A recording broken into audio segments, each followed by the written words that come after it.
ठीक है, शुरू करते हैं। हेलो एवरीवन, सभी को फिर से गुड इवनिंग। तो लास्ट क्लास में हमने क्या किया था, पॉलिनोमियल में सार्वगुणनखंड पढ़ा था। और लास्ट क्लास के टॉपिक को डिस्कस करने के पहले एक बार जल्दी से आपको पोल के बारे में बता दूं। ऐसे सभी लोग आंसर कर रहे हो, फिर भी जल्दी से देखिएगा। जब भी मैं कहता हूँ पोल में आंसर करना है तो जल्दी से आपको आंसर करने के लिए नहीं जाना है। क्वेश्चन आपको स्क्रीन पर ही दिखेगा, स्क्रीन पर सॉल्व कर लेना पूरे क्वेश्चन को। सॉल्व करने के बाद आपका आंसर अगर आ जाता है ए बी सी या डी में, तो आंसर करने के लिए यहाँ पर 3 डॉट पर क्लिक करोगे नीचे में, फिर इस एक्टिविटी पे क्लिक करोगे। एक्टिविटी पे क्लिक करने के बाद वन फुल एक्टिव ऊपर में क्लिक करना है, क्वेश्चन का नंबर दिखेगा, 4 ऑप्शन दिखेगा। मान लो अगर आपका लगता है आंसर बी है मेरा, तो इस बी वाले सर्कल पर क्लिक करने के बाद इस वोट पर क्लिक करोगे, है ना। यहाँ पर वोटेड लिखा हुआ आएगा, तभी आपका आंसर सबमिट होता है। आंसर करने के बाद वापस से आपको पता है बैक करोगे, मेन स्क्रीन पर आ जाओगे जहाँ पे क्लास चलती रहती है। कोशिश करना कि सभी का आंसर आए। अगर गलत होगा तो उससे भी मुझे पता चल पाएगा कि आपने ये गलती की। ठीक है, आप कोशिश करना सही करने की, बाकी गलतियां तो होती है ना, गलतियों से ही आप सीखोगे। ठीक है, चलिए तो अब देखते हैं लास्ट क्लास में हमने क्या पढ़ा था। काफी इंपॉर्टेंट टॉपिक था सार्वगुणनखंड, और इसी को आज यूज करेंगे। सिर्फ आज ही नहीं, अभी जितनी भी क्लासेस चलेंगी ना, इसमें हम लोग यूज करते जाएंगे। मैथमेटिक्स से सारी चीज लिंक होती है। तो कॉमन फैक्टर या सार्वगुणनखंड होता है क्या? हमारे पास कोई बीजीय व्यंजक अगर लिखा जाए या बहुपद लिखा जाए, उसमें काफी सारे टर्म्स हो सकते हैं। एक टर्म हो सकता है, 2 टर्म हो सकता है, या फिर 3 टर्म हो सकता है, 4 टर्म हो सकते हैं, है ना। या फिर मैं कुछ टर्म्स सिर्फ लिख के दे दूं, कुछ एक टर्म दे दूं, फिर एक टर्म दे दूं, कॉमन लगा कुछ टर्म्स दे दूं। तो इसमें मुझे सार गुणनखंड अगर पूछा जाए तो आप सबसे बड़ा गुणनखंड बताओगे जो सभी में कॉमन हो। कॉमन करने का मतलब उभयनिष्ठ। उभयनिष्ठ में आपको समझाया था, उदाहरण से मैं सिखा रहा हूँ। अगर मैं यहाँ पर एक उदाहरण लूं, क्वेश्चन है आपके पास, अगर मैं लिख दूं यहाँ पर 5x और यहाँ पर मैं लिख दूं 20xy, और मैं पूछ रहा हूँ कि इसमें सार्वगुणनखंड क्या है, कॉमन फैक्टर क्या है, तो आप क्या करते हो, हर एक टर्म को गुणनखंड करके देखते हो। 5x को आप करोगे, फर्स्ट 5x को अगर हम देखेंगे तो ये मिलेगा 5 इंटू एक्स। और अगर मैं 20xy को मैं देखूं, तो 20xy को देखो आपको गुणनखंड करना होगा। 20 को 20 नहीं छोड़ सकते, हमें ऐसे ही गुणनखंड करके देखना होगा नंबर को, कि वो प्राइम नंबर आ जाए, मतलब प्राइम नंबर के फॉर्म में है। जैसे 20 को मैं सोच सकता हूँ सर 20 हमारा क्या हो जाएगा, 5 गुना 4। लेकिन 4 देखो दिख रहा है, 4 क्या है, प्राइम नंबर नहीं है, तो इसको बोलेंगे सर 5, 4 को और तोड़िए तो 2 गुना 2 में टूटेगा। तो आप बोलोगे सर 20 को आप लिख सकते हैं 5 गुना 2 गुना 2, और एक्स वाई को आप लिख दोगे सर एक्स गुना वाई। ठीक है, चलो इसको मैं थोड़ा इधर लिख दे रहा हूँ ताकि आपको दिखते रहे सारी चीजें क्लियर, है ना। तो इसको मैं लिख दे रहा हूँ 20xy जो था हमारा, इस 20xy को हम लिखेंगे 5 गुना 2 गुना 2 गुना एक्स गुना वाई। अब अगर मेरे से सार गुणनखंड पूछा जाए, कॉमन फैक्टर पूछा जाए, तो सार गुणनखंड कैसे निकालते हैं? आप देखोगे कैसा गुणनखंड जो दोनों ही में है, तो 5 यहाँ भी है, 5 यहाँ भी है, दोनों ही का गुणनखंड है तो 5 लिख देंगे। उसके बाद देखो एक्स यहाँ भी है, एक्स यहाँ भी है, तो एक्स भी कॉमन है। अब देखो यहाँ पर यही मेन चीज सिखाया था कि यहाँ पर कॉमन लगा के एक्स नहीं लिखोगे, जितने भी गुणनखंड कॉमन दिखेंगे सभी को आप गुना कर दोगे, तो आपको मिलेगा सर 5x। तो इसका सबसे बड़ा जो कॉमन फैक्टर आएगा वो हमारा 5x आएगा। ठीक है, ये तो 2 टर्म हो गया। अगर 3 टर्म भी रहेगा तो सेम करेंगे, लेकिन बस ध्यान ही देना है कि कॉमन फैक्टर या सार गुणनखंड वह होता है जो दिए गए सभी पदों में कॉमन हो। अगर हमारे पास 3 टर्म लिखे रहेंगे तो हमें कुछ ऐसा देखना होगा जो तीनों ही में कॉमन हो। और एक और इंपॉर्टेंट चीज नोट करके बताया था, ये नोट कीजिएगा अगर आपने नोट नहीं किया था, कि अगर सार गुणनखंड कुछ नहीं दिख रहा है हमें, तो सार गुणनखंड 1 होगा। ठीक है, जैसे कि अगर मैं लिख दूं 5x और यहाँ पर लिख दिया 3y, इसमें अगर मैं पूछ रहा हूँ सार गुणनखंड कितना है, तो आप बोलोगे सर 5x को तो लिख देंगे 5 इंटू एक्स, और 3y को मैं लिख दूंगा 3 इंटू वाई। अब मुझे तो कुछ भी कॉमन नहीं दिख रहा है ना, कुछ भी सार गुणनखंड नहीं दिख रहा जो दोनों जगह हो। तो आप बोलोगे सर एक से तो गुना कर ही सकते हैं दोनों में। अब एक यहाँ भी दिख रहा है, एक यहाँ भी दिख रहा है, तो आप बोलोगे सर इस केस में सार गुणनखंड क्या होगा, 1 होगा। तो ये ध्यान दीजिएगा कि सार गुणनखंड कभी भी 0 नहीं होता है, कुछ भी कॉमन नहीं दिखेगा तो 1 होगा। ठीक है, चलिए तो ये तो हो गया रिवीजन। इसी पे बेस्ड मैं एक रिकॉल क्वेश्चन पूछता हूँ, देखते हैं कितनी चीजें आपको याद है। तो 3 टर्म लिखे गए यहाँ पर, 2m, 2m स्क्वायर और 4m। आपको यह बताना है कि इसमें से सार गुणनखंड क्या है, कॉमन फैक्टर क्या है। चलिए पोल पे आंसर करना है, आपको पता है रिकॉल क्वेश्चन का आंसर कहाँ करते हो, पोल में करते हो। तो यहाँ पर लिखा गया है 2m, 2m स्क्वायर और 4m। 3 टर्म लिखे गए हैं, आपको देखना है कि इन तीनों में क्या कॉमन है। तो सार गुणनखंड वही होगा जो तीनों जगह पर कॉमन रहे। सभी को आप गुणनखंड के रूप में लिखिए, ट्राई करिए, देखो बैठे नहीं रहना है, देख के आंसर कभी नहीं मिलता है ना। तो आपको मेहनत करनी होगी, आपको ये कॉपी पे लिखना होगा, सभी को गुणनखंड करके लिखिए, आपको आंसर दिख जाएगा।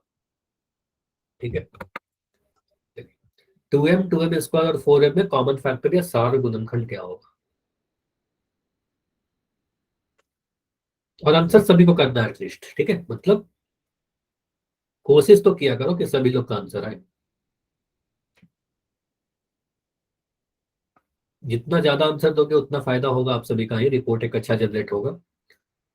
अदरवाइज फिर यही दिखेगा कि क्लास में अटेंडेंस है बट आपके पोल की एक भी आंसर नहीं आई, है ना, तो ये नहीं होना चाहिए ना, सारे क्वेश्चन का आंसर किया करो। चलो 20 सेकंड रुकते हैं, बहुत ज्यादा समय नहीं लगेगा, आसान सा क्वेश्चन है। चलो इसमें मैं एक हिंट दे रहा हूँ, 2m को मैं लिख दे रहा हूँ, इसका सारे का फैक्टर में लिख रहा हूँ। 2m को आप क्या लिखोगे, 2m कहने का मतलब तो बड़ा इजी है, 2 को m से गुना करना होगा, 2 गुना m। 2m स्क्वायर मतलब 2 गुना m स्क्वायर, और m स्क्वायर में लिखेंगे क्योंकि m स्क्वायर भी तो दो चीज से मिलकर बना है ना, m इंटू m से, तो आप बोलते 2m स्क्वायर को लिख देंगे 2 गुना m। ठीक है, और 4m को लिख देंगे 2 इंटू 2। 4 को देखो 4 में लिखा, 4 को मैंने 2 गुना 2 लिखा क्योंकि प्राइम नंबर के फॉर्म में लिखना है, अभाज्य संख्या के रूप में लिखना है, तो 2 गुना 2 गुना m। अब यहाँ पर आप देखो 7 गुणनखंड क्या दिख रहा है आपको, अब तो काफी इजी हो गया, अब तो काफी आसान हो गया। अब बस देख लो कॉमन क्या है, ऐसा कौन कौन सा गुणनखंड है जो दोनों ही तीनों ही जगह पर प्रेजेंट है। लास्ट 10 सेकंड रुक रहे हैं, लास्ट 10 सेकंड के बाद पोल को एंड करेंगे और इसको डिस्कस कर लेंगे। ठीक है, अभी भी कुछ बच्चों का आंसर नहीं आया है, आंसर करिए, बैठे मत रहिए। ठीक है, जितना आप सॉल्व करोगे, जितना आप आंसर दोगे, उतनी आपकी प्रैक्टिस होगी, उतना आपका ये फास्ट होते जाएगा धीरे धीरे, भले ही अभी गलती होगा बाद में गलती नहीं होगा। ठीक है, 5 4 3 2 1। चलो अभी मैं पोल को एंड कर रहा हूँ, इस क्वेश्चन को डिस्कस करते हैं कि हमारा आंसर क्या होगा। देखो यहाँ पर आपको सभी को तो मैंने गुणनखंड करके लिख ही दिया है, 2m को मैंने लिखा 2 गुना m, 2m स्क्वायर को मैंने लिखा, चलो यहाँ पर मैं समझा देता हूँ, 2m को मैंने लिखा 2 गुना m, 2m स्क्वायर को मैंने लिखा 2 गुना m into m, m square को बस थोड़ा है m इंटू m में, 4 को मैंने लिखा 2 गुना 2, और m को गुना करके लिख दिया 2 गुना 2 गुना m। अब कॉमन फैक्टर देखते हैं, 7 गुणनखंड जो दोनों जगह पर है, तीनों जगह पर है सॉरी, तो आप बोलोगे 2 यहाँ भी है, 2 यहाँ भी है, 2 यहाँ भी है, मतलब दो ऐसा गुणनखंड जो तीनों ही में है ना, तो आप लिख दोगे यहाँ पर 2। उसके बाद देखिए m यहाँ पर भी है, m यहाँ पर भी है, m यहाँ पर भी है, मतलब m भी तीनों का गुणनखंड है, तो हम कहेंगे सर m भी होगा, और यहाँ पर गुना, जितने भी गुणनखंड आते जाते हैं सभी को गुना करेंगे। इसके अलावा कुछ कॉमन है क्या, देखो यहाँ पर तो दोनों को हमने ले लिया ना, अब तो कुछ है ही नहीं यहाँ, तो आप बोलोगे सर अब कुछ भी नहीं है, तो 2m ही रहेगा और आंसर आ जाएगा आपका 2m। ठीक है, काफी आसान था ना, ऑप्शन नंबर बी कितना जल्दी आ गया। ठीक है, तो इस क्वेश्चन का सही उत्तर क्या होगा, 2m होगा, सिर्फ m नहीं होगा। ठीक है, तो आंसर क्या होगा 2m, क्योंकि 2 भी सभी में छुपा हुआ था, 4 में भी 2 छुपा हुआ है, 4 में 2 क्या है, 2 इंटू 2। समझ में आया, बताइए, अब क्लियर है, आगे बढ़े। चलिए 7 गुणनखंड तो हमने पता कर लिया कि कॉमन फैक्टर निकालते हैं कैसे हैं। अब इसका एप्लीकेशन क्या है, इसका यूज क्या है, इसको हम किस तरीके से यूज करेंगे गुणनखंड करने में।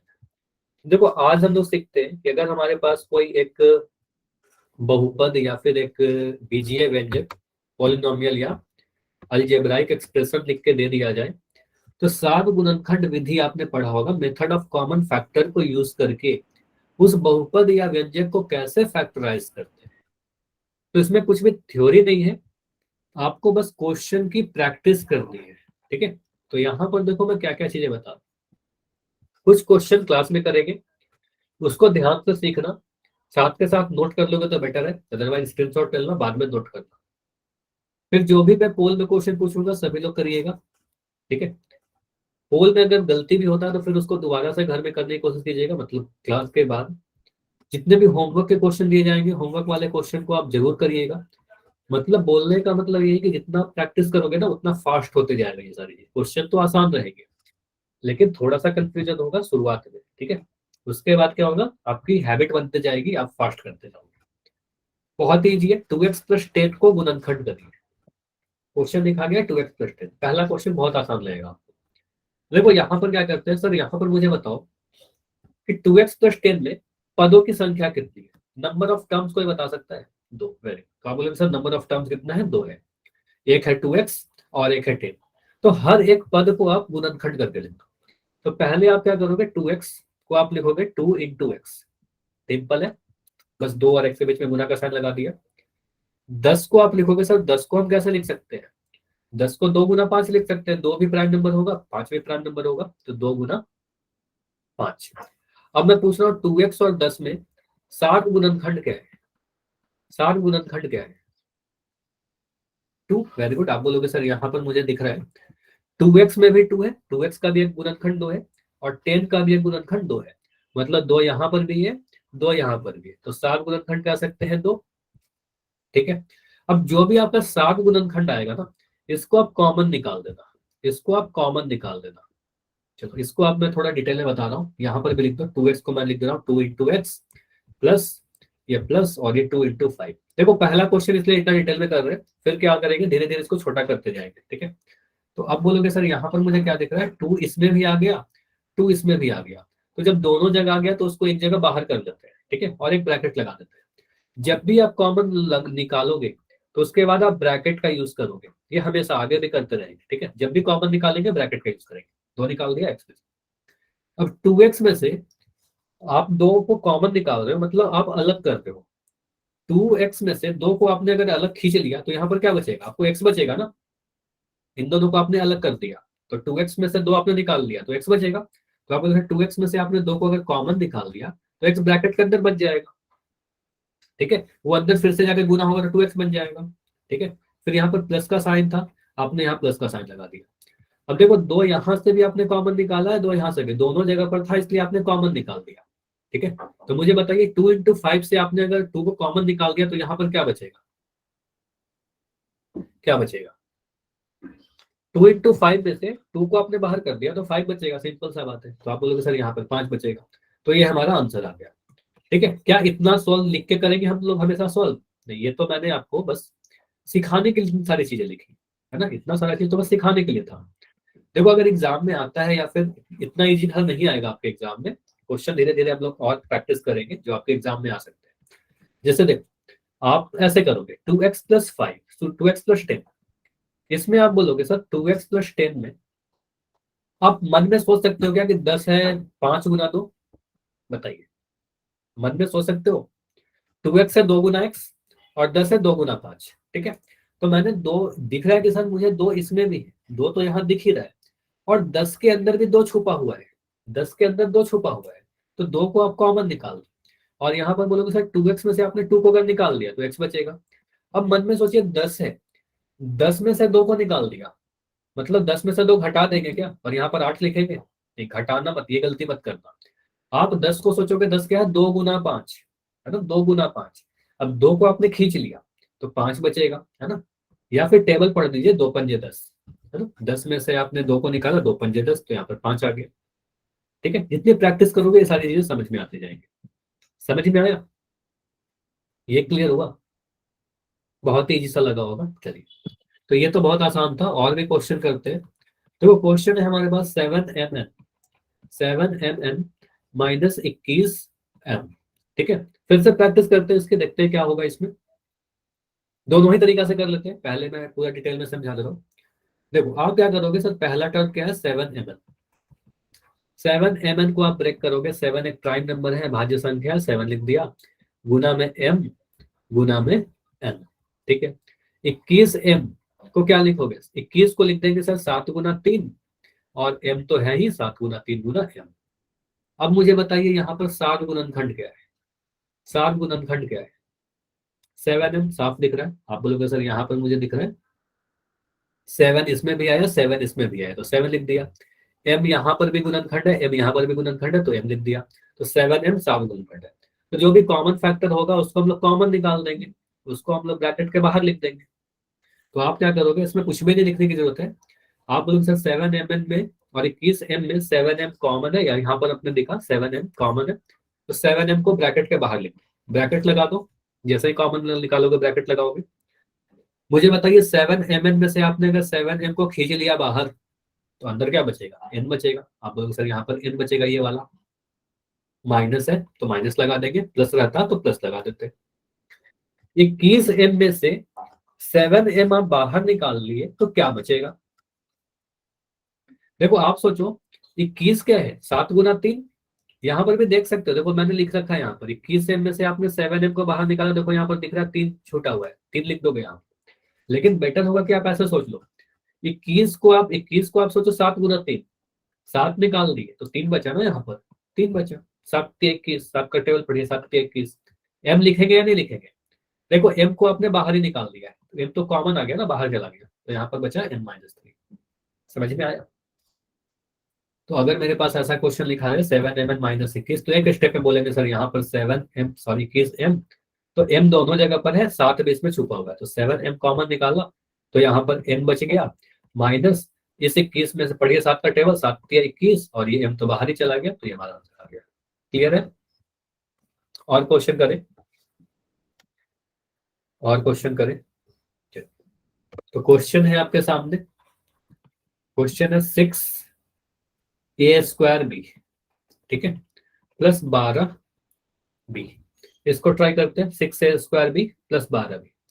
देखो 6a² b को आप फैक्टराइज करिए, आप बोलोगे सर 2 गुना 3 गुना a, देखो a गुना a क्यों लिखा कि a का पावर 2 था, तो a का पावर 2 था तो a गुना a लिख दिया, 6 को मैंने 2 गुना 3 लिखा, और b को मैंने b लिख दिया, तो ये मैंने 6a² b को फैक्टराइज किया।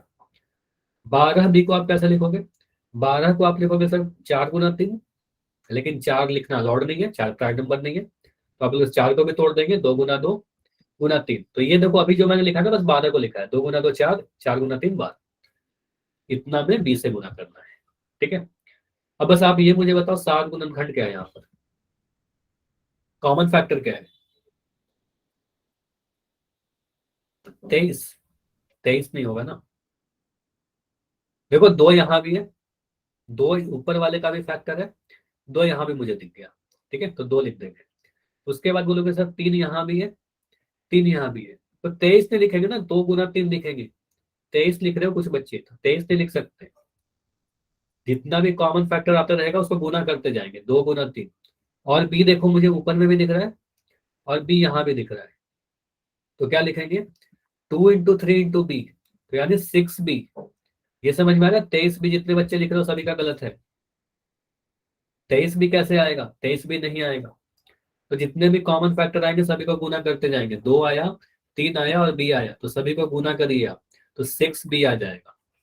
समझ में आ रहा है छोटी सी गलती क्या कर रहे हो आप लोग? ठीक है, आगे से ऐसी गलती नहीं करना है, ठीक है। चलिए, छोटी सी गलती थी और इसी गलतियों से आप लोग सीखते हो, ठीक है। तो 6b आया हमारा कॉमन फैक्टर। तो इसका मतलब मुझे दिख रहा है सर 6b को हम कॉमन निकाल सकते हैं। 6b को क्या कर सकते हैं? इसको हम कॉमन निकाल सकते हैं। तो जो भी आपका कॉमन फैक्टर आएगा ना, 7 गुणनखंड, रिपीट कर दो। चलो इसको मैं रिपीट करता हूँ। चलो ये समझिएगा, देखो यहां तक समझ में आया हितेश आपको? इतना क्लियर है? बताइए, इतना क्लियर ना? 6a² भी को ठीक है, इतना क्लियर है। अब मेरे को बताना है कि 7 गुणनखंड क्या होगा, कॉमन फैक्टर क्या होगा। तो आप जितने भी कॉमन फैक्टर आते जाएंगे सभी को गुना करना है, सबसे बड़ा वाला कॉमन फैक्टर चाहिए। तो यहाँ पर आपको दिख रहा है सर 2 यहाँ भी है, 2 यहाँ भी है, 2 कॉमन दिख रहा है, तो मैंने 2 लिख दिया। उसके बाद 3 यहाँ भी है, 3 यहाँ भी है, तो आपको क्या बताया था, दोनों ही जगह पर, तो यहाँ पर आप सिर्फ 3 नहीं लिखोगे, गुना में 3 लिखोगे, ठीक है। जितने भी कॉमन फैक्टर आएंगे सभी को गुना करते जाएंगे, फिर गुना करेंगे। आप बोलोगे सर बी यहाँ पर भी है, बी यहाँ पर भी है, ए क्यों नहीं लिखा? क्योंकि ए नीचे में नहीं था, है ना, 12b में ए नहीं है, तो आप लिखोगे सर बी। अब इसको गुना करेंगे तो क्या मिलेगा? 2 × 3 6 और 6b। अब समझ में आया कि 6b क्यों लिख रहे हैं? 23b तो लिखना बहुत गलत हो जाएगा, बिल्कुल ऐसा मत करना, ठीक है। 23b एकदम मत लिखना, ठीक है, गुना करना है, ठीक। अब इसका मतलब 6b को हम कॉमन निकाल सकते हैं, इसको हम लोग क्या करेंगे, इसको कॉमन निकाल लेंगे, उभयनिष्ठ हो जाएगा। तो आप क्या करो, यहाँ पर 6b लिख दो कि सर इसमें से दोनों में उभयनिष्ठ 6b है, 6b को आप बाहर निकाल लो, ब्रैकेट लगा दो। अब 6b को आपने बाहर निकाल लिया तो क्या क्या सोचना पड़ेगा? देखो मैं दोनों तरीके से बता रहा हूँ। पहले इस वाले को देखो, 6a² में जो जहां पर मैंने गुणनखंड कर रखा है, 6a² में से आपने क्या किया, 2 × 3 × b, ये 6b को आपने निकाल दिया है, तो बस यहाँ पर दिख रहा है a² बचा हुआ है, जिसपे सर्किल नहीं लगा हुआ है, तो आप बोलोगे सर यहाँ पर अंदर में a² बच जाएगा, ठीक है। प्लस का साइन था, यहाँ पर प्लस का साइन लगा दिया। 12b में से आपने 2 गुना 3 गुना b को निकाल दिया, मतलब 6b को आपने निकाल दिया। 2 गुना 3 गुना b कहने का मतलब क्या हुआ, 6b। तो आपको अंदर में क्या दिखेगा, यहाँ पर बस 2 दिखेगा, तो आप बोलोगे सर ये 2 मान, समझ में आया। 6b ब्रैकेट के अंदर a² + 2, या आप और जल्दी से कर सकते हो 6a² b + 12b। बस आपको ये सोच लेना है, पहले तो मुझे दिख रहा है कि सर b यहाँ पर भी है और b यहाँ भी है, तो b तो दिख रहा है दोनों में, बताइए सभी को दिख रहा है b। 6a² b पे भी है और 12b में भी है, ठीक है, b तो कॉमन आ जाएगा। अब मुझे बताइए 12 को आप सोच सकते हो कि 6 गुना 2 रहा होगा सर, वो समझ में आया। 12 को हम ऐसा सोच सकते हैं ना कि 12 जो है सर हमारा 6 गुना 2 रहा होगा, ठीक है। तो 6 यहाँ पर भी है और 12 के अंदर भी 6 छुपा हुआ है, 6 छुपा हुआ है, 6 × 2। तो आप बोलोगे सर 6 कॉमन दिखा और बी कॉमन दिखा, थोड़ा मेंटल कैलकुलेशन करेंगे, मन में कैलकुलेशन करेंगे, तो आपको दिख जाएगा 6 भी। अब मुझे बताइए 6 को आपने कॉमन निकाल दिया, बी को आपने कॉमन निकाल दिया, तो यही a² बचा ना, तो आप बोलोगे सर ब्रैकेट के अंदर a² बचेगा। यहाँ पर प्लस का साइन है, मैंने प्लस का साइन लगा दिया, माइनस रहता माइनस लगाते। बी को तो आपने बाहर निकाल ही दिया है, ये वाला बी तो आप बाहर चला गया है ना, ये तो बी बाहर चला गया। मोबाइल डाटा नहीं है, ये बचा के रखना था ना। 12 में से आपने अगर 6 को निकाल दिया तो क्या बचेगा, ये आपको बताना है। गुणनखंड करिए, 12 को आप सोचो 6 × 2, 6 को आपने बाहर कर दिया तो 2 बचेगा। वेरी गुड, आप बोलो सर यहाँ पर 2 बचेगा, तो आंसर आ गया ये। क्लियर है, ये समझ में आया। चल, अब देखो यहाँ पर एक चीज और मैं समझा रहा हूँ। अगर मेरे को बताइए, अगर मैं 15 को बोलता हूँ कि आप फैक्टराइज कीजिए, गुणनखंड करिए, तो क्या लिखोगे, सभी को आंसर देता है। 15 को अगर आप फैक्टराइज करने में बोलो, गुणनखंड करने बोलो, तो क्या बोलोगे। वेरी गुड, आप बोलो सर यहाँ पर आ जाएगा हमारा 3 × 5। ये तो बहुत ईजी था। अब मैं आपसे पूछूं कि जो भी आपने गुणनखंड किया, इसको फिर से अगर हम गुना कर दे तो क्या आएगा, फिर से गुना करेंगे तो क्या आएगा, 15 आ जाएगा, ठीक है, 15 आ गया, ठीक है। अब मैं कह रहा हूं कि मान लो मेरे पास 35 है, इसको मैं गुणनखंड करना चाहता हूँ, तो गुणनखंड करोगे तो आपको मिलेगा सर 5 × 7, 5 × 7, 7×5 = 35। और अगर मैं फिर से इसको गुना करूं, फिर से आप इसको गुना करोगे तो क्या मिलेगा, फिर से 35 मिल जाएगा। समझ में आ रहा है। अगर मैं कह रहा हूँ 2 × 3, 30 को, चलो मैंने 30 ले लिया, ठीक है, 30 को आप गुणनखंड करिए तो क्या मिलेगा, 30 को सोचिए। आप बोलोगे सर ये मिलेगा 2 × 3 × 5, ठीक है, देख लो चेक करके, 2 × 3 हो जाएगा हमारा 6, 6×5 = 30, ठीक है। 6 × 5 नहीं लिख सकते क्योंकि 6 प्राइम नंबर नहीं है, हमें बस प्राइम नंबर के फॉर्म में चाहिए। 2 × 3 × 5। अब बोलोगे सर इसको मैं फिर से अगर गुना करूं तो क्या मिलेगा, फिर से आप तीनों को गुना कर दो, क्या मिलेगा, फिर से 30 मिल जाएगा। तो यहां से आपको सीखने को क्या मिल रहा है, यहां से आप क्या सीख रहे हो कि किसी भी क्वांटिटी को, अब मैं यहाँ पर क्वांटिटी कह रहा हूँ, नंबर नहीं कह रहा हूँ, क्योंकि अभी हम लोग थोड़ी देर के बाद अलजेब्रा पढ़ेंगे, मतलब XYZ का भी टर्म आएगा। तो जिस भी क्वांटिटी को, जिस भी टर्म को आप गुणनखंड कर रहे हो, इस गुणनखंड को फिर से गुना करेंगे तो वही वाला मिल जाएगा, ठीक है। अगर इसको मैं गुणनखंड करके कुछ लिख रहा हूँ, छोटा छोटा टुकड़े, अब इसको फिर से गुना करूंगा तो वापस से ही देगा।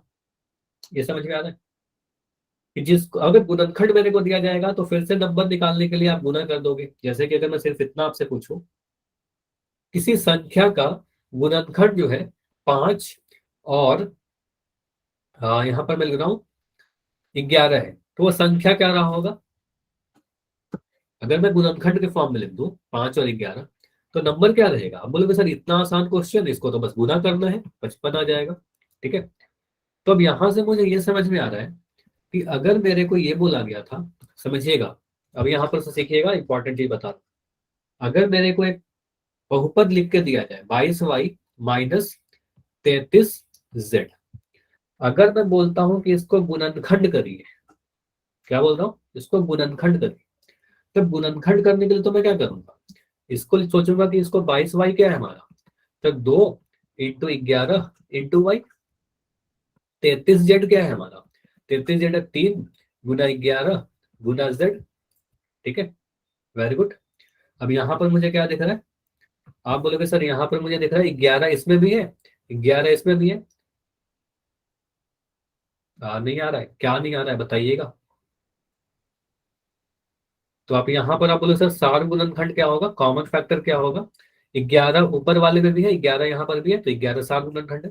तो जो भी सार गुणनखंड होगा उसको हम बाहर निकाल देंगे, इसको कॉमन ले लेंगे, तो 11 को मैं ब्रैकेट के बाहर निकाल दे रहा हूँ। अब सोचना कैसे है, देखो दो चीज है।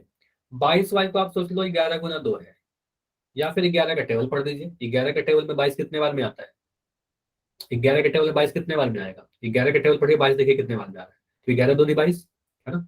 और वाई को तो आपने कॉमन नहीं निकाला था, तो वाई तो अंदर ही है, तो वाई अंदर ही रह जाएगा। माइनस का साइन है यहाँ पर, मैंने माइनस का साइन लगाया।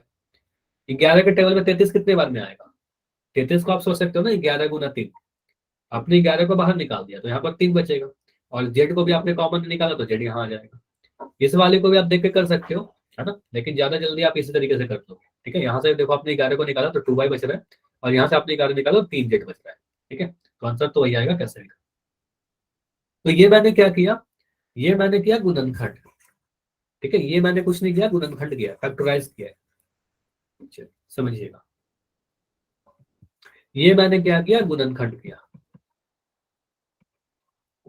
अगर कभी आपसे क्वेश्चन ऐसे पूछा जाए, किसी भी बहुपद का, किसी बीजीय व्यंजक का गुणनखंड जो है ऐसे लिख दिया गया 11 × 2y - 3z, तो बहुपद बताइए या व्यंजक बताइए।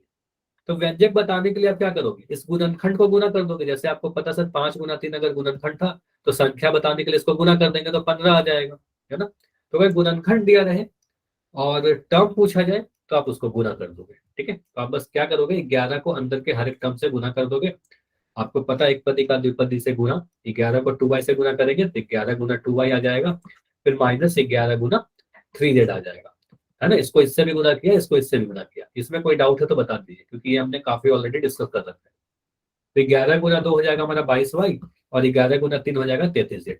तो वापस से देख रहे हो आपको वही क्वेश्चन मिल गया। तो मैंने पहले गुणनखंड किया, फिर गुणनखंड को गुना किया, तो गुना करने पर क्या मिल रहा है, गुना करने पर वही वाला मिल गया हमारा। बताइए, समझ में आ रहा है मैं क्या बताना चाह रहा हूँ। इसको जैसे ही आपने गुना किया तो वापस से वही मिल गया जिसका हमने गुणनखंड लिया था।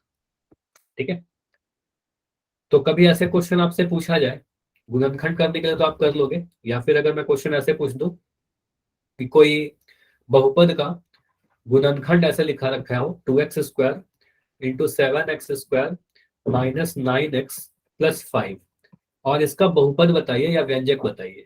ठीक है, मैं सिर्फ लिख दे रहा हूँ व्यंजक। व्यंजक क्या रहा होगा, या बहुपद भी बोला जा सकता है, बहुपद या व्यंजक क्या रहा होगा। इसमें करना क्या है, देखो ये गुणनखंड के फॉर्म में लिख दिया गया। गुणनखंड के फॉर्म में क्यों है, क्योंकि देखो यहाँ पर एक टर्म ये है, दूसरा टर्म ये, दोनों गुना में हो रखा है, समथिंग इंटू समथिंग, मल्टीप्लाई के फॉर्म में। ठीक है, तो आप क्या करोगे, इसको बस गुना कर दोगे। यहाँ पर अगर व्यंजक पूछा जाए वो गुणनखंड देके, तो आप इसको गुना करिए। गुना करने का तरीका आपको बता रखा है, बाहर में क्या है 2x², है ना। इस 2x² को अंदर के हर एक टर्म से गुना करेंगे, तो आप बोलोगे सर 2x² तो पहले गुना करना होगा 7x² से, इन दोनों को गुना किया, माइनस का साइन था माइनस लगाया। 2x² को 9x से गुना किया। अगर प्रैक्टिस हो गई है तो इसको आप थोड़ा फास्ट भी कर सकते हो, प्लस का साइन था प्लस का साइन लगाया, फिर 2x को 5 से गुना किया, 2x² को 5 से गुना किया। ठीक है, ठीक है, तो यहाँ पर क्या मिलेगा, 7 × 2 = 14। देखो x² को x² से गुना करना है, तो x² को आप अगर x² से गुना करोगे तो x का पावर कितना मिलेगा, 2 + 2 4 मिलेगा, है ना। तो आप बोलोगे फिर आ जाएगा 14x⁴ माइनस 9 को 2 से गुना करिए, 9 दूनी 18, एक्स का पावर कितना मिलेगा, x² × x, तो ये कितना मिलेगा, x का पावर 2 + 1 3। तो ये सारी चीजें मैं थोड़ा फास्ट कर रहा हूँ क्योंकि ये सारी चीजें हमने ऑलरेडी डिस्कस कर रखा है ना। आंसर आप लोग चैट में लिख भी रहे हो, वेरी गुड। तो 5 × 2 10 आएगा, 10x²। तो ये समझ में आया क्या सभी को, कि अगर गुणनखंड में दिया जाए तो हम बहुपद भी बता सकते हैं। तो दो टाइप से क्वेश्चन पूछा जाएगा, या तो वो गुणनखंड करने के लिए, या फिर बहुपद देके व्यंजक देके गुणनखंड करते हैं। चलो, तो एक मैं छोटा सा क्वेश्चन पूछ रहा हूँ, मुझे बताइए अगर मैं ऐसे लिख दूं 5a इंटू यहाँ पर लिख दिया 2a - 3b, आपसे व्यंजक पूछा जा रहा है, आप मुझे आंसर लिखोगे चैट सेक्शन में। व्यंजक बताइए, पूरा फाइनल आंसर लिखना है आपको, पूरा फाइनल आंसर लिखिए। 5a ब्रैकेट में है 2a minus 3b। Very good. तो यहाँ पर आंसर आ गए हैं। आप यहाँ पर बोलोगे सर 5a बाहर में लिखा गया है, करने का मतलब तो पहले तो ये सोचेंगे कि ये गुणनखंड के फॉर्म में लिखा गया है, व्यंजक पूछा जा रहा है, तो उसका मतलब कुछ नहीं करना है, बस इसको गुना करना है। अब गुना में रूल लगेगा कौन सा, एक पदी का द्विपदी से गुना। और एक पदी का द्विपदी से गुना करने तो काफी पहले सिखा रखा है कि बाहर में जो लिखा गया है इसको अंदर के हर एक टर्म से गुना करेंगे। तो मैं डायरेक्ट कर दे रहा हूँ। 5a को आप अगर 2a से गुना करोगे तो 5 को 2 से गुना करेंगे तो 10 मिलेगा, और a को a से गुना करेंगे तो a स्क्वायर मिलेगा। अब तो इतनी प्रैक्टिस हो रखी होगी आपकी, है ना। तो इसको गुना करेंगे तो 5 गुना 2 10, और a को a से गुना करेंगे 10a स्क्वायर, तो यहाँ पे लिख देंगे 10a स्क्वायर। माइनस का साइन था, माइनस का साइन लगाया। अच्छा साइन थोड़ा ध्यान से देखना प्लस माइनस का, क्योंकि बाहर में पॉजिटिव इसलिए मैंने माइनस लगाया। अगर बाहर में नेगेटिव रहेगा तो उसका भी ध्यान रखिएगा। रूल आपको बताया था, प्लस प्लस प्लस होगा, प्लस माइनस माइनस होगा, माइनस माइनस प्लस होगा, सारी चीज याद रखिएगा। तो 5a को अगर मैं 3b से गुना करूँ तो 5 3 15, और a को b से गुना करेंगे तो a भी मिलेगा, तो ये हमारा आंसर आ जाएगा। सिंपल है, ठीक है। समझ में आया, बताइए, क्लियर है। चलो तो एक क्वेश्चन मैं दे रहा हूँ फैक्टराइज करने का, अगर समझ में आ गया है तो ये पूछ। अब मैं गुणनखंड नहीं पूछ रहा, मतलब गुणनखंड देके आपसे बहुपद नहीं पूछ रहा। क्वेश्चन है आपके सामने। एक सेकंड रुक जाइएगा। 7a² प्लस 14ab, ठीक है, इसको करो। 7a² plus 14ab।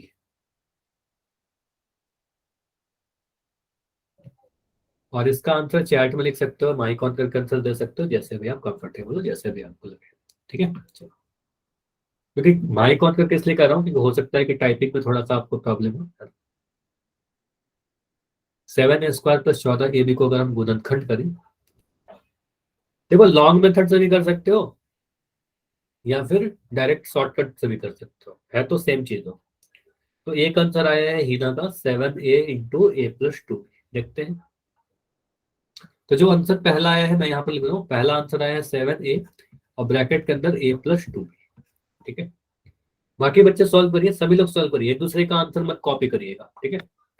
जो आपका आंसर आता है वो लिखिएगा, क्योंकि अभी तो आप हो सकता है कॉपी कर लो, लेकिन जब पोल पूछूंगा तो उस वक्त नहीं कर पाओगे। अच्छा नितिन, आपने बीच में माइनस लगाया है, बीच में माइनस कैसे आ गया? बीच में यहाँ पर प्लस का साइन है, तो बीच में तो माइनस नहीं आएगा ना कभी, ठीक है। बाकी सही है आपका, बस बीच में आपने माइनस लगा दिया, तो उसको ध्यान रखिएगा प्लस माइनस का। चलो देखो मैं यहाँ पर क्या कर रहा हूँ, शॉर्टकट मेथड से कर रहा हूँ, मतलब एक स्टेप में पहले सॉल्व कर रहा हूँ। देखो मैंने क्या सोचा कि सर a² यहाँ है और a यहाँ है, तो a² और a में क्या अंतर है, मतलब a² और a में क्या कॉमन है? a² और a में a कॉमन होगा ना, छोटा वाला पावर, a² में लिख दूं, यहाँ पर a लिख दूं, तो आप बोलोगे सर जो छोटा पावर होता है वही कॉमन होता है, ये बता रखा है a। और यहाँ पर 7 है और यहाँ पर 14 है, तो 7 और 14 में क्या कॉमन है? 7 और 14 में 7 कॉमन होगा, क्योंकि 7 तो 7 है, 14 को 7 गुना 2 सोचेंगे। तो यहाँ पर मुझे दिख रहा है सर 7 दोनों ही में, a² में भी a है और a में भी तो a है ही, तो आप बोलोगे सर 7a को कॉमन निकाल लेंगे। 7a² में से आपने अगर 7a निकाल दिया, 7a² में से आपने अगर 7a निकाल दिया तो एक a बचेगा ना वहां पर। मतलब आप ऐसा सोच सकते हो ना, 7a² लिखने का मतलब 7 × a × a। आपने 7a को बाहर निकाल दिया तो ये a बचेगा ना, तो आप लिख दोगे यहाँ पर a प्लस 14b को क्या लिखोगे? 14 को आप सोचो 7 का टेबल पढ़े, 14 कितने बार में आता है? 2 बार में। 14 को सोचो 7 गुना 2, 7 बाहर निकाल दिया तो आपका 2 बचेगा यहाँ पर। ए को तो आपने बाहर निकाल दिया है कॉमन, तो यहाँ पर ये वाला बी बच जाएगा, तो ये बचेगा a+2। जो आंसर आ रहा था यहाँ पर 7a+2, ये हमारा सही था, ठीक है। अगर आपको बहुत ज्यादा डिटेल में आंसर चाहिए, मतलब सारी चीज लिखकर अगर सॉल्व करना है तो बिल्कुल कर सकते हो, है ना। तो आप बस इतना लिख देना, 7a² को हम लिख सकते हैं सर 7 × a × a, होगा सेम चीज, कुछ भी अंतर नहीं होता है। 14ab को लिखोगे sir 7 Guna 2 Guna a Guna b। अगर मैं बोलूँ सार गुणनखंड क्या है, तो सार गुणनखंड बोलोगे सर 7 यहाँ भी है, 7 यहाँ भी है, 7 लिखा, a यहाँ पर भी है, a यहाँ पर भी है, तो 7a लिख देंगे। 7 गुना a कहने का मतलब 7a, मतलब इसी को आप कॉमन निकालोगे। तो क्वेश्चन था 7a² प्लस 14ab, है ना, 14ab। इसमें से आपने 7a को कॉमन निकाला क्योंकि हमें सार गुणनखंड 7a दिख रहा था। अब बचेगा क्या यहाँ पर, आप बोलोगे सर 7A को जब आपने कॉमन निकाल दिया तो ये ए दिख रहा है हमें, तो ये ए लिख दोगे यहाँ पर, प्लस का साइन था प्लस का साइन लगा दिया। 14AB में से आपने अगर 7A को निकाल दिया, इस 7 को और इस ए को, तो ये बच रहा है ना 2B। 2B तो आप बोलोगे सर यहाँ पर 2B बचा, तो आंसर सेम ही आ रहा है, कैसे भी करो आंसर तो सेम ही आएगा। क्लियर हुआ? अगर इतना क्लियर तो बताइए, अब मैं पोल में कुछ क्वेश्चन पूछूंगा, कोई भी डाउट है तो अभी डिलीट करो। अभी मैं वेट कर रहा हूँ, कोई भी डाउट है तो डी लिखिए, और समझ में आ गया तो वाई लिख दीजिए। ठीक है, काफी सारा प्रैक्टिस कर लिया। ठीक है, क्वेश्चन बहुत आसान आसान से है। पहला क्वेश्चन है गुणनखंड करिए 5xy प्लस 15y। ठीक है, तो फैक्टराइजेशन का पहला क्वेश्चन है, बहुत ही इजी लगेगा आप सभी को। चलिए, तो चैट बंद है, पोल में आंसर करना है आपको। बोला गया है 5xy। हाँ बस देखो यहाँ पर ऑप्शन काफी मिलते जुलते से है, तो जो भी आपका आंसर आएगा ऑप्शन को थोड़ा ध्यान से देखिएगा, क्योंकि सभी देखो एक जैसे ही दिख रहे हैं। अगर आप जल्दबाजी में देखोगे तो सभी एक जैसा दिख रहा है, लेकिन कोई भी सेम नहीं है, सभी अलग अलग है।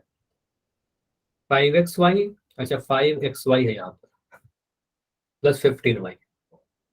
5xy प्लस 15y का कौन मतलब 7 गुणनखंड निकालिए पहले आप, और 7 गुणनखंड विधि को यूज कर कर इसको फैक्टराइज करिए। या तो डायरेक्ट कर सकते हो, या फिर आप ट्राई कर सकते हो सर 5xy को हम क्या लिखेंगे, 15y को हम कैसे गुणनखंड करेंगे, हर एक टर्म को गुणनखंड करके जो 7 गुणनखंड मिलेगा उसको आप कॉमन निकाल के कर सकते हो।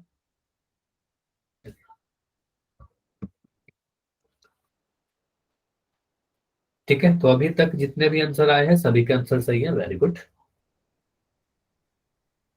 लेकिन कम आंसर आए हैं, सभी का आंसर नहीं आया है। जितने आए हैं सभी के आंसर सही आए हैं, जितने बच्चे अभी तक आंसर दिए सभी का आंसर सही है।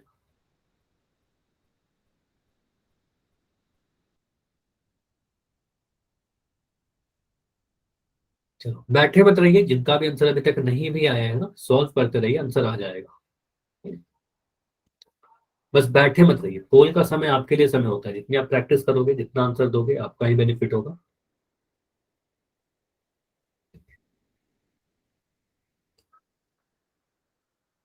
तो कितना समय लें, अभी 25 सेकंड और रुकते हैं, 25 सेकंड और है।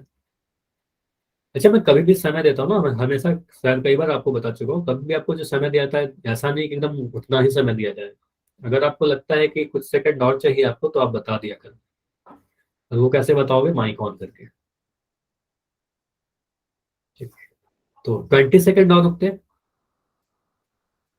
अच्छा इस क्वेश्चन में कुछ कठिन लग रहा है क्या, क्योंकि अभी भी कुछ बच्चों के आंसर नहीं आए हैं, जबकि ये क्वेश्चन काफी सिंपल सा है, बहुत ही आसान सा क्वेश्चन है। 5xy को आप गुणनखंड करके लिखिए, 15y को आप गुणनखंड करके लिखिए, जो भी सारा गुणनखंड है उसको ब्रैकेट के बाहर निकालिए, फिर देखो ब्रैकेट के अंदर क्या बच रहा है। ठीक है, जब तक आप खुद से नहीं करोगे नहीं हो पाएगा। ठीक है, प्रैक्टिस करिए आप खुद से करने की। ठीक है,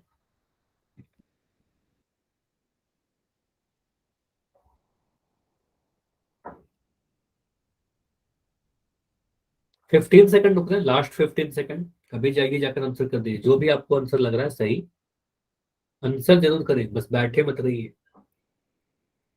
लास्ट 10 सेकंड्स, अभी भी काफी कम आंसर आए हैं, लास्ट 10 सेकंड है।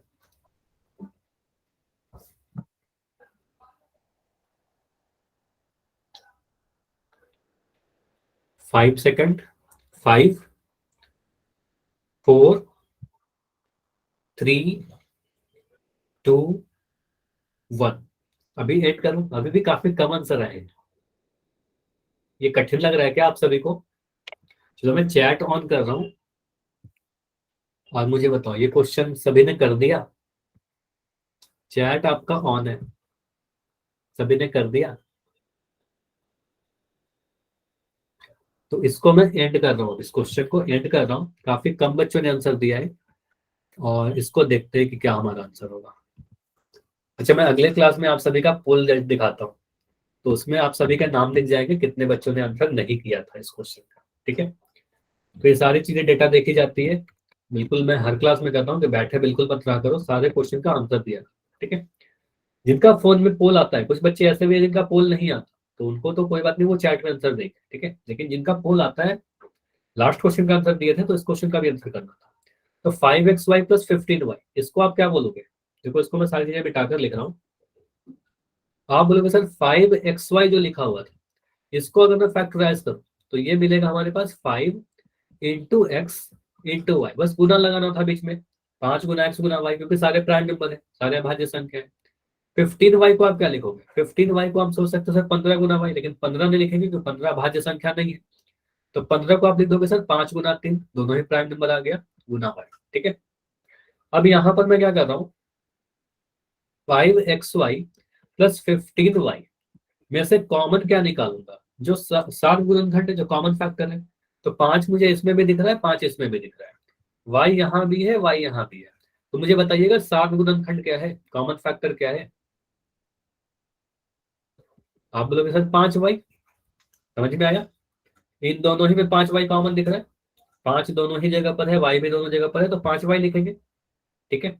तो 5वां जो सात गुणनखंड आ रहा है उसको आप कॉमन निकाल दोगे, उसको आप कॉमन निकाल दिया आपने, तो आप बोलोगे सर यहाँ पर आ गया 5y। जैसे ही कॉमन निकालेंगे ब्रैकेट लगाएंगे, ठीक है। अब सोचो 5xy में से आपने अगर 5y को कॉमन निकाल दिया, ऊपर भी देख सकते हो, यहाँ पर आपने 5y जो सर्किल किया उसको बाहर निकाल दिया, तो आपको ये x दिखेगा अंदर में बचा हुआ, तो आप बोलोगे सर यहाँ पर x बचेगा। 5y में से 5xy में से अपने 5y को हटा दिया तो x बचेगा। प्लस का साइन था, प्लस का साइन लगाया। 15y है, y को तो आपने कॉमन ही निकाल दिया है, y को तो आपने कॉमन ही निकाल दिया है, 5 को भी आपने कॉमन निकाल दिया है, तो आपको ये 3 बचेगा अंदर में, तो आप बोलोगे सर यहाँ पर 3 बचा। ऐसे भी सोच सकते हो सर y को तो बाहर निकाल दिया था, 15 में क्या है, 5 गुना 3 छुपा हुआ है, 5 को बाहर निकाल लिया तो 3 बचेगा, या 5 का टेबल पढ़ दो, 5 3 15 है ना। तो 5 का टेबल 15 कितने बार में आता है? 3 बार में आता है, तो यहाँ पर 3 दिया, ठीक है। तो आंसर दिख रहा है 5y इंटू एक्स प्लस 3, किस वाले ऑप्शन में है? ऑप्शन नंबर बी में दिख रहा है ना, 5y इंटू एक्स प्लस 3। समझ में आया? अब समझ में आया बताइए। अब ये क्वेश्चन आएगा, कर लोगे सभी लोग? और बता सकते हो माइक ऑन करके कि क्या इसमें परेशानी हुई थी, इस क्वेश्चन का आंसर इतना कम क्यों आया, इसमें कोई प्रॉब्लम हो रही थी क्या? और अब समझ में आ गया तो वाई लिख दो, ठीक है। आगे बढ़े, तो आगे बढ़ते हैं, अगला क्वेश्चन करते हैं। सर मैसेज वाला खोल तो दो। क्या चैट बंद? सॉरी, पहले बताना चाहिए था ना, चैट बंद था, मैंने चैट ऑन किया था ना, सॉरी अरे पहले सर बता। आपने खोल के बंद कर दिया था। सॉरी सॉरी, हाँ शायद एक बार और क्लिक हो गया हो गलती से। और अगर देखो यहाँ से एक चीज और सीखना है, अगर कभी ऐसा होता हो तो आप पहले ही बता दो, उतनी देर से मैं पूछ रहा हूँ, आप लोग का कोई रिप्लाई नहीं आ रहा है, ये शायद मैं भूल गया था, और हो सकता है ऐसा, तो आप लोग को पहले ही माइक ऑन करके बता देना चाहिए था कि चैट बंद है सर, ठीक है। चलो ठीक है, देखो माइक बंद करने के लिए कहता हूँ, इसका मतलब ये नहीं कि माइक बंद ही रखना है। कोई अगर डाउट हो, कुछ पूछना हो, कुछ बताना हो, तो माइक ऑन करके बताइए, उसके लिए नहीं मना किया जाएगा। डाउट पूछना है तो माइक ऑन करके पूछ लीजिए डाउट, ठीक है। चलिए अब बताओ, समझ में आ गया ये? सभी से पूछ रहा हूँ, ठीक है। चलो ठीक है, तो अगला क्वेश्चन करिए। अब ये वाला क्वेश्चन जो है गुणनखंड करने वाला है, मतलब एक गुणनखंड दिया गया है और बोला जा रहा है बीजीय व्यंजक बताइए, ठीक है। तो गुणनखंड देकर अगर बीजीय व्यंजक पूछा जाएगा तो आप क्या करोगे? यहाँ पर गुना करोगे, तो करिए आप लोग सॉल्व।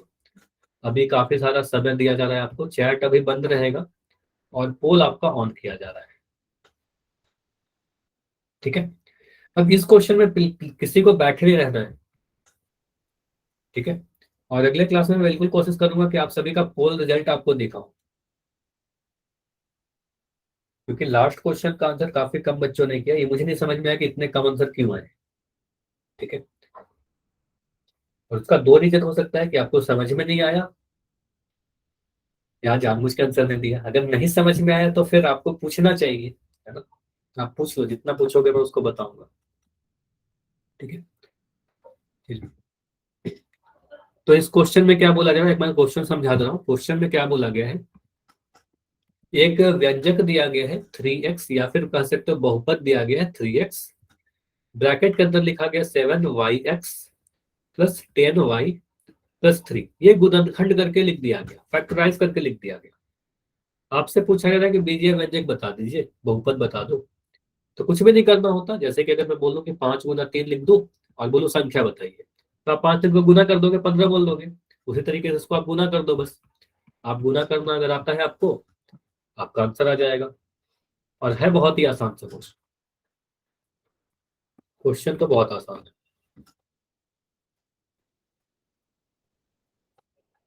बस आपको चलाना है अपना हाथ कॉपी पेन पर, सॉल्व करिए। बिना सॉल्व किए हुए आंसर नहीं आएगा आपका, ना ही आप कुछ सीख पाओगे। ठीक है। तो मैथमेटिक्स है, जितनी प्रैक्टिस करोगे उतना सीखोगे, उतना फास्ट होगा। हो सकता है शुरुआत में कुछ टाइम लगे, लेकिन धीरे धीरे करके वो फास्ट हो जाएगा। सॉल्व ही नहीं करोगे, प्रैक्टिस ही नहीं करोगे, तो फिर प्रॉब्लम होती रहेगी। ठीक है। तो सॉल्व करिए। मैं हर बार कहता हूँ कि जब भी बोल दिया जाता है ना, बैठे मत रहिए,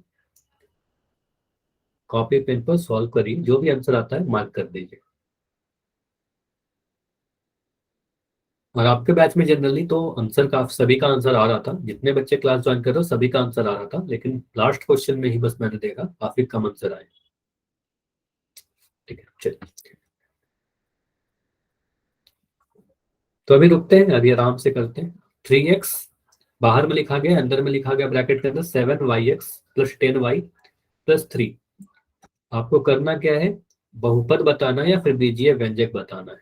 और इसके लिए मैंने बता रखा है कि इसको बस गुना कर देना है क्या, एक पदी का त्रिपदी से गुना। अच्छा, अनिल कुमार के नाम से बच्चे, आपका कैमरा ऑन है, बंद कर लोगे आप, कैमरा बंद कर लीजिए। ठीक है। तो 20 सेकंड रुकते हैं, 20 सेकंड में हो जाना चाहिए इस क्वेश्चन को, या आप और समय चाहिए तो बता देना।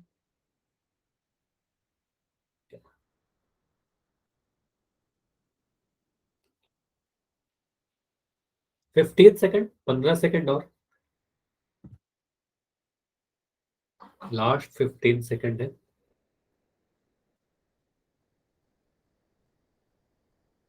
अच्छा, कुछ बच्चे हैंड रेस कर रहे हैं, अगर कोई डाउट है तो बताइए, या फिर समय और चाहिए तो माइक ऑन करके बताइए।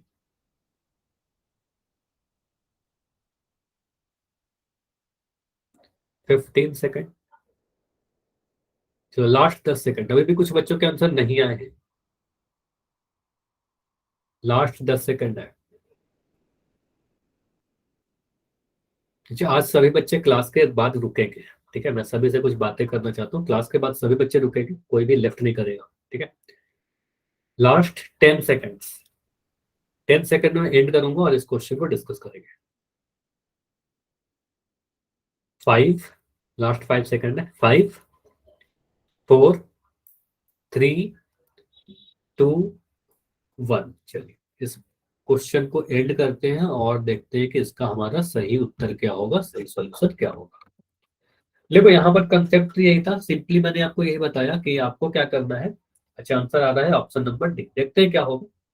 यहाँ पर हमें क्या करना है, गुणनखंड के रूप में दे रखा हो, बोला गया किसी बीजीय व्यंजक का गुणनखंड दिया गया और बीजीय व्यंजक बताना हो, तो ऐसे केस में क्या करेंगे, आपको गुना करना है, कुछ भी नहीं करना है, गुना कर देना है। तो आप क्या करोगे, यहाँ पर लिख दोगे 3x ब्रैकेट के अंदर 7y(x) + 10y + 3। अब गुना करने का क्या तरीका था, गुना करने का यही तरीका है कि बाहर में जो हमारा एक पदी लिख रखा है, इसको अंदर के हर एक टर्म से गुना करेंगे, अंदर के हर एक पद से गुना करेंगे। तो आप क्या करना है, आपको 3x को 7y(x) से गुना करना है। ठीक है। अब इतनी प्रैक्टिस हो चुकी है आपकी कि मैं डायरेक्ट लिख दूं, अगर मैं नीचे में करके दिखा रहा हूँ, 7x 3x को गुना करना है 7y(x) से, तो आप क्या करोगे, 7 को 3 से गुना करोगे, आप बोलोगे सर 7×3 = 21 आएगा। x को x से गुना करेंगे तो x का वर्ग आएगा और ये y आ जाएगा, मतलब यहाँ पर हमारा आएगा 21x² y, है ना, सीधे लिख सकते हैं ना, 7×21 होगा सर, और x गुना x² और y आ गया। यहाँ पर प्लस का साइन था, मैंने प्लस का साइन लगा दिया।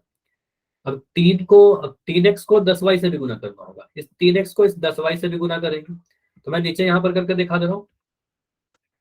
आप सीधे मन में कर सकते हो, ये 10 को 3 से गुना करेंगे 30 आएगा, और x को y से गुना करेंगे xy आएगा, तो ये आ जाएगा हमारा 30xy। ठीक है, प्लस उसके बाद इस 3x को मुझे 3 से भी गुना करना होगा, तो ये सारी चीजें मैं मिटा रहा हूँ नीचे से, है ना। तो यहाँ पर आपको एक टर्म और बच गया कि हमें क्या करना है, अब 3x को गुना करना है 3 से, तो 3 को 3 से गुना करेंगे 9 आएगा, और x तो बच गया हमारा 3x रहेगा, तो यहाँ आ गया 9x। तो देखो यहाँ 30xy और 9x, जो ये दोनों टर्म को देखो, तो ये तो सभी ऑप्शन में है। 30xy प्लस 9, अच्छा यहाँ नहीं है तो ये नहीं होगा। 30xy प्लस 9x यहाँ भी है, 30xy प्लस 9x यहाँ भी है, 30xy प्लस 9x यहाँ भी है ना।